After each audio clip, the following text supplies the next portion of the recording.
안녕하세요. 한류의 신과 해외 반응을 소개하는 한류 클래스 TV입니다.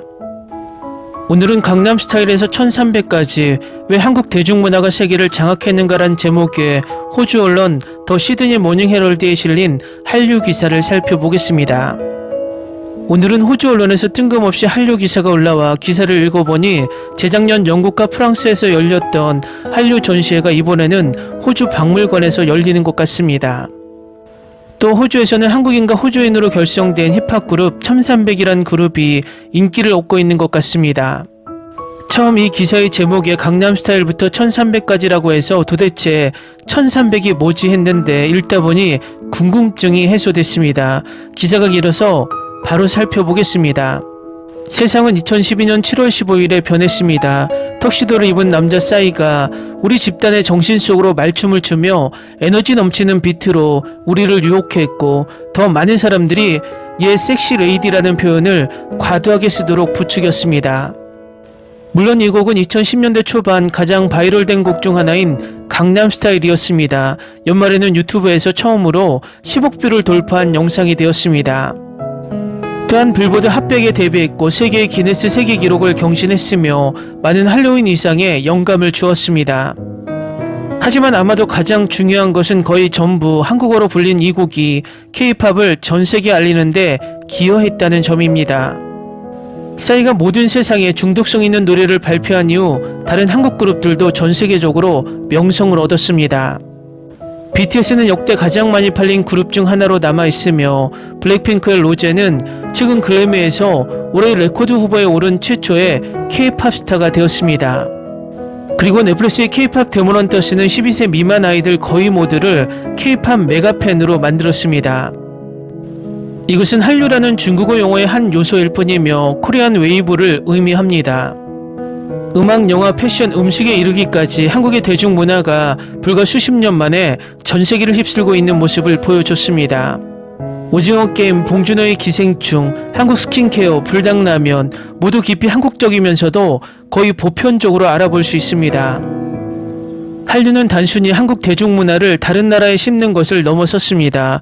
호주에서는 1300 같은 한국 호주 힙합 그룹들이 한국어와 영어로 랩을 하며 현지 호주 스타일과 한국 대중문화를 엮어 자신들만의 한류를 만들어내고 있습니다. 대부분의 사람들이 골든에 맞춰 춤을 추거나 김치를 먹어본 적이 있지만 왜 이런 것들에 이렇게 끌리는지 아는 사람은 거의 없습니다. 하지만 꼭 호주 국립박물관에서 열리는 전시회가 그 답을 찾을 수 있을지도 모릅니다.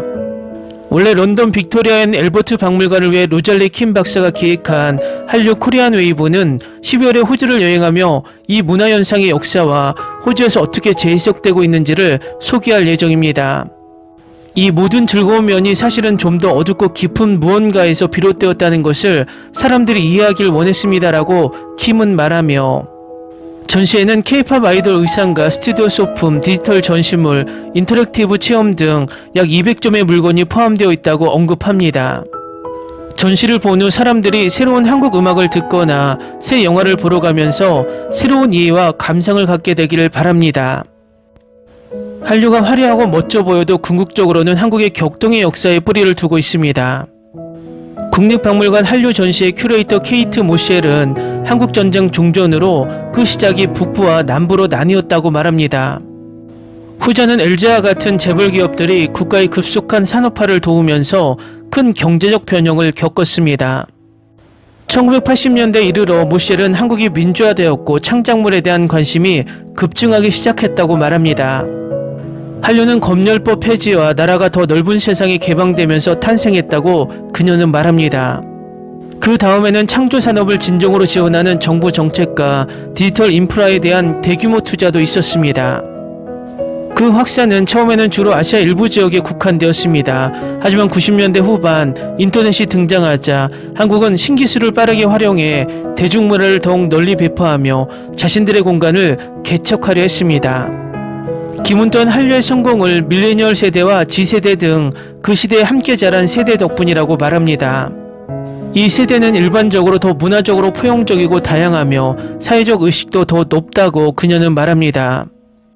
즉 한쪽에는 새로운 것을 기원하는 관객, 다른 한쪽에는 한국 제작, 그리고 이 중간 지점, 즉 모든 것을 하나로 묶어 대중문화가 이전에 경험하지 못하는 속도와 규모로 폭발하는데 도움을 주는 기술이 있다는 뜻입니다. 소셜미디어가 등장하면서 한류는 엄청난 성장을 이루었습니다. 기문 초기 소셜 네트워크 사이트에서 팬들이 해외 시청자들에게 K-팝 가사와 드라마 대사를 번역하는 모습을 보았고, 이후 트위터와 페이스북 같은 플랫폼이 더 심도 있는 토론을 위해 채팅에 참여했다고 말합니다. 또한 한국 웹툰만을 위한 웹 플랫폼과 K-팝 아이돌들이 전 세계 팬들과 소통할 수 있도록 만든 소셜 플랫폼도 개발했습니다. 한국은 아주 일찍부터 자체 소셜미디어 플랫폼을 즐겼습니다. 가상꽃을 사거나 자신을 아바타로 만들거나 가상방에서 친구를 만나 여행 중 최신 사진을 공유하면서 K-팝을 들을 수 있었습니다. 그것은 90년대 후반부터 2000년대 초반에 일어났습니다. 서구 소셜미디어 플랫폼이 등장하기 훨씬 전이었죠라고 김은 말합니다. 하지만 한류는 유튜브가 없었다면 오늘날의 모습이 될 수 없었을 것입니다. 강남스타일 시절부터 이 비디오 플랫폼은 K-팝과 관련된 모든 것을 위한 대표적인 목적지가 되었습니다. 의무 군 복무를 마치고 재결합한 BTS는 다이너마이트 뮤직비디오에서 25회 이상의 조회수를 기록했습니다. 그리고 엄밀히 말하면 K-팝은 아니지만 한국 애니메이션사 핑크퐁이 만든 반복적인 어린이송 베이비 샤크는 무려 164억 뷰를 기록했습니다. 한편 모쉘은 한국 영화, TV, 특히 K-드라마가 글로벌 스트리밍 플랫폼을 통해 새로운 관객층을 확보했다고 말합니다. 넷플릭스에는 이제 K-드라마 전용 섹션이 생겼으며 오징어 게임과 같은 인기 작품들이 영어 스핀오프를 낳았고, 애플TV의 인기 파친코 시리즈는 비한국인 시청자들도 원작을 접하게 하여 한류 지식을 확장시켰습니다. 그리고 물론 한류에 대한 논의는 아카데미 시상식에서 최초로 비영어권 영화인 기생충이 빠질 수 없습니다. 2019년 전 세계적으로 2억 5,300만 달러 이상의 수익을 올렸으며 팬들은 봉준호의 다른 작품들이나 박찬욱 감독의 아가씨, 연상호의 부산행 등을 포함한 한국 영화들을 더 깊이 탐구하도록 자극했습니다. 하지만 이것은 결코 우연이 아니었습니다. 2019년 한국영화위원회는 영화 개발에 1,000억 원을 배정했는데 이는 전년도 대비 32% 증가한 수치입니다. 우리는 주로 서구 할리우드에서 온 문화운동과 미국이나 영국에서 온 특정 음악 장르가 있었습니다. 한류는 그 점을 완전히 뒤집고 도전했다고 모쉘은 말합니다. 그리고 다른 문화권에 그들의 이야기가 어떻게 플랫폼으로 전달되고 공유될 수 있는지, 그리고 한류의 본질인 진정한 스토리텔링이 항상 관객을 찾을 수 있음을 보여주는 것입니다. 18개 1300의 한국계 호주 래퍼 고요는 자신이 볼 수 있었던 유일한 한국 텔레비전이 SBS나 오래된 DVD였던 시절을 기억합니다. 이제는 한국 대중문화에 접근하기가 훨씬 쉬워졌습니다. 결국 호주는 세계에서 7번째로 큰 한국인 디아스포라의 고향이기 때문입니다. 하지만 아직 갈 길이 있다고 합니다. 한류는 확실히 성장하고 있지만 아직 드러나지 않는 한국 문화의 면들도 있습니다. 즉 일상적인 평범한 한국인이나 한국계 호주인들이 만드는 문화들입니다 라고 그는 말합니다. K-팝을 통해 한국을 아는 건 좋지만 한국에는 파란 머리에 스키니진을 입은 사람들만 있는 건 아닙니다. 1300은 그 공백을 메우는 것을 목표로 합니다. 그들은 한류를 재해석해 한국어 대중문화적 참조와 힙합 비트 그리고 전형적인 호주 문화를 결합했습니다. 우리는 모든 것을 하나로 묶어주는 다리가 될 수 있다고 생각해요. 그리고 K-팝이 잘 알려져 있지만 그 이상이라는 걸 사람들에게 보여줄 수 있어요. 그건 스펙트럼의 한 끝일 뿐이고 그 사이에 훨씬 더 많은 것들이 있습니다라고 고요가 말합니다. 모실은 한류 전시가 앤드루 언디리의 공포 시리즈 나이트 블루모스와 빅토리아 지역에서 아늑한 한국 레스토랑을 운영하는 한국 출신 셰프 채 등 한류가 호주 문화와 융합되는 다른 방식을 조명할 것이라고 말합니다. 우리는 훨씬 더 분화된 한류의 새로운 단계로 전환하고 있습니다. 전 세계적의 맥락에서 재믹스되고 디아스포라 공동체에 의해 재구성되고 있습니다라고 그녀는 말합니다. 이것은 문화적 변화의 순간이며 우리가 본 이야기들의 진정한 다양성입니다.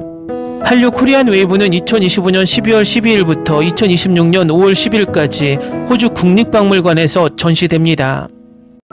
댓글 반응 잘 보셨나요? 영국에서 시작된 한류 전시회가 이제는 호주까지 열리게 되어 흥미롭습니다.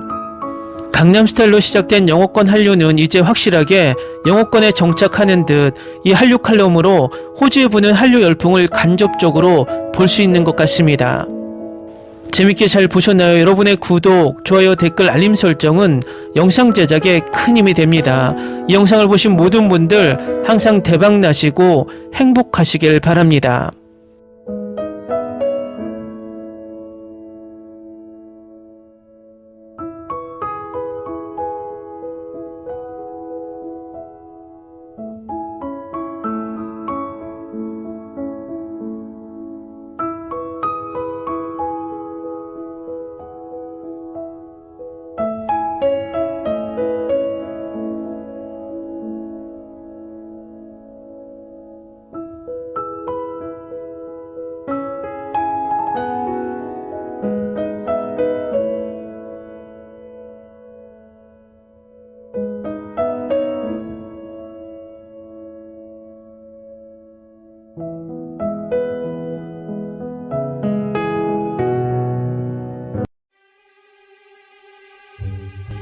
Ni se te ocurra. Olvida el ganso y los tomates. No hables de las ballenas. No es un acuario. No actúes como tonta. Que eras una genio. ¿Sí? No vayas a presumir, a la gente no le gusta eso. Y no digas cosas sin sentido. Y bueno, ¿terminamos? Hasta pronto. Abogada, tengo mucha curiosidad por conocerla.